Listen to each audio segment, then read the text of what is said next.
When we put this thing together, we're tiny. We were like the smallest brewery in Florida with a 1-barrel system that I pulled out of my garage. You know, the wife was upset one day and said, "Get that stuff out of my garage," and done.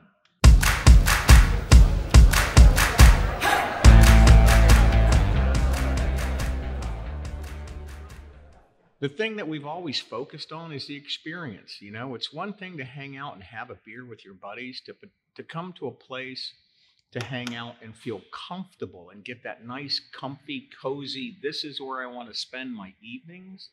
That's what we were after.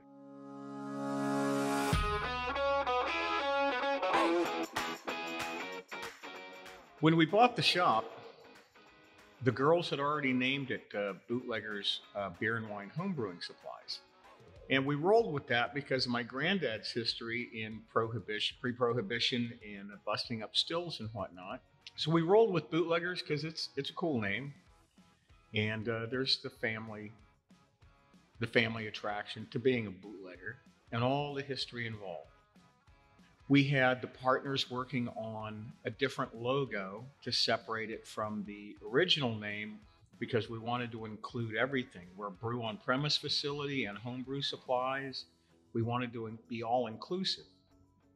At the end of the day, not everybody likes beer, wine, cider, mead. Some people have an allergy to alcohol. And to that end, my granddad taught me how to make root beer. That's the story anyway, and I'm sticking to it.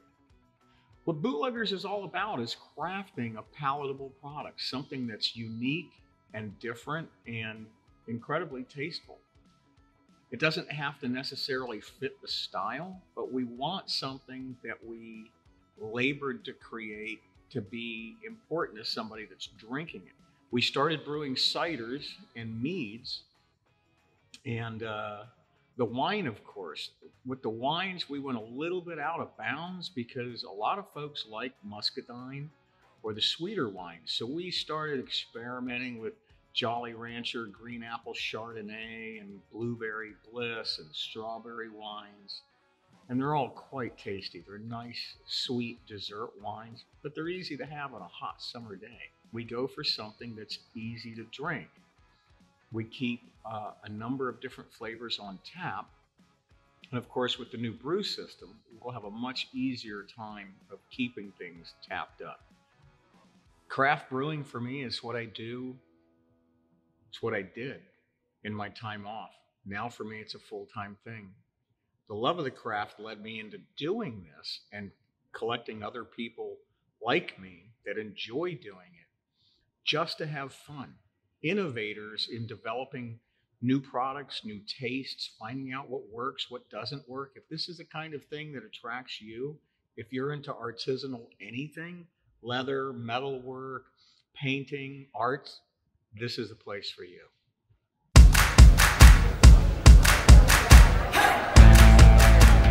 For love of the craft.